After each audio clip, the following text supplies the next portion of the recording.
एक जंगल में एक बहुत पुराना बरगद का पेड़ था। उस पेड़ पर एक कौवा और कौवी का जोड़ा रहता था। उस पेड़ के खोखले तने में कहीं से आकर एक दुष्ट सर्प रहने लगा। हर वर्ष मौसम आने पर कौवी घोंसले में अंडे देती और दुष्ट सर्प मौका पाकर उनके घोंसले में जाकर अंडे खा जाता। एक बार जब कौवा व कौवी जल्दी भोजन पाकर शीघ्र ही लौट आए तो उन्होंने उस दुष्ट सर्प को अपने घोंसले में रखे अंडों पर झपटते देखा।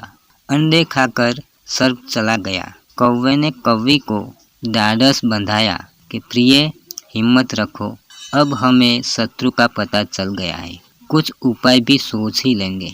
कौवे ने काफ़ी सोचा विचारा और पहले वाले घोंसले को छोड़ उससे काफ़ी ऊपर टहनी पर घोंसला बनाया और कौवी से कहा, यहाँ हमारे अंडे सुरक्षित रहेंगे। हमारा घोंसला पेड़ की चोटी के किनारे के निकट है और ऊपर आसमान में चील मंडराती रहती है। चील सांप की बैरी है। दुष्ट सर्प यहाँ तक आने का साहस नहीं कर पाएगा। कौवे की बात मानकर कौवी ने नए घोंसले में अंडे दिए, जिसमें अंडे सुरक्षित रहे और उसमें से बच्चे भी निकल आए।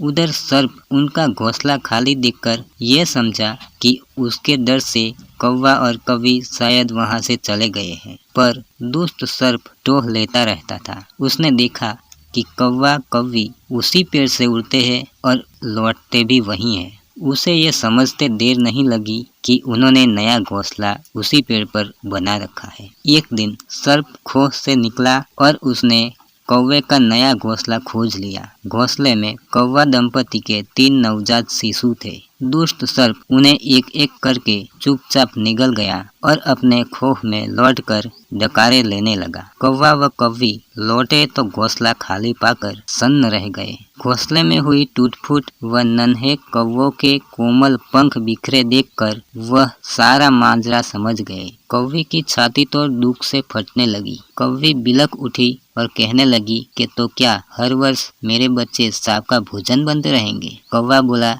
नहीं, यह माना कि हमारे सामने विकट समस्या है, पर यहाँ से भागना ही उसका हल नहीं है। विपत्ति के समय मित्र ही काम आते हैं। हमें लोमड़ी मित्र से सलाह लेनी चाहिए। दोनों तुरंत ही लोमड़ी के पास गए। लोमड़ी ने अपने मित्रों की दुख भरी कहानी सुनी। उसने कौवा तथा कौवी के आंसू पोंछे। लोमड़ी ने काफी सोचने के बाद कहा कि मित्रों, तुम्हें वह पेड़ छोड़कर जाने की जरूरत नहीं है। मेरे दिमाग में एक तरकीब है जिससे उस दुष्ट सर्प से छुटकारा पाया जा सकता है। लोमड़ी ने अपने चतुर दिमाग में आई तरकीब बताई। लोमड़ी की तरकीब सुनकर कौवा कौवी खुशी से उछल पड़े। उन्होंने लोमड़ी को धन्यवाद दिया और अपने घर लौट आए। अगले ही दिन योजना अमल में लानी थी। उसी वन में बहुत बड़ा सरोवर था। उसमें कमल और नरगिस के फूल खिले रहते थे। हर मंगलवार को उस प्रदेश की राजकुमारी अपनी सहेलियों के साथ वहां जल क्रीड़ा करने आती थी। उसके साथ अंगरक्षक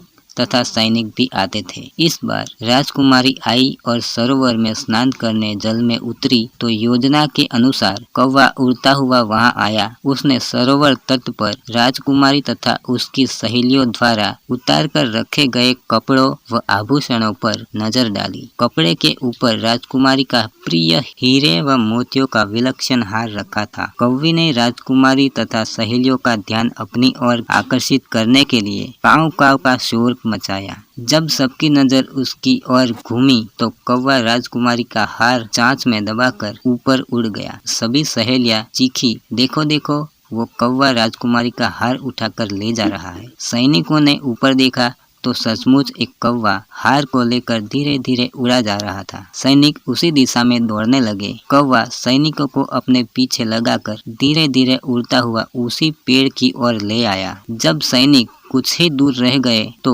कौवे ने राजकुमारी का हार इस प्रकार गिराया कि वो सांप वाले कोह के भीतर जा गिरा। सैनिक दौड़कर कोह के पास पहुँचे। उनके सरदार ने कोह के भीतर झांका। उसने वह हार और उसके पास में ही एक काले सर्प को कुंडली मारे देखा। वह चिल्लाया, पीछे हटो, अंदर एक नाग है। सरदार ने कोह के भीतर भाला मारा। सर्प घायल हुआ और फुफकारता हुआ बाहर निकला। जैसे ही वो बाहर आया, सैनिकों ने भालों से उसके टुकड़े टुकड़े कर डाले। तो दोस्तों, इस कहानी से हमें ये सीख मिलती है कि सूझबूझ का उपयोग कर हम बड़ी से बड़ी ताकत और दुश्मन को हरा सकते हैं। बुद्धि का प्रयोग करके हर संकट का हल निकाला जा सकता है। दोस्तों, आपको हमारी ये कहानी पसंद आई हो तो हमारे चैनल को सब्सक्राइब करना मत भूलिए। मिलते हैं अगले वीडियो में।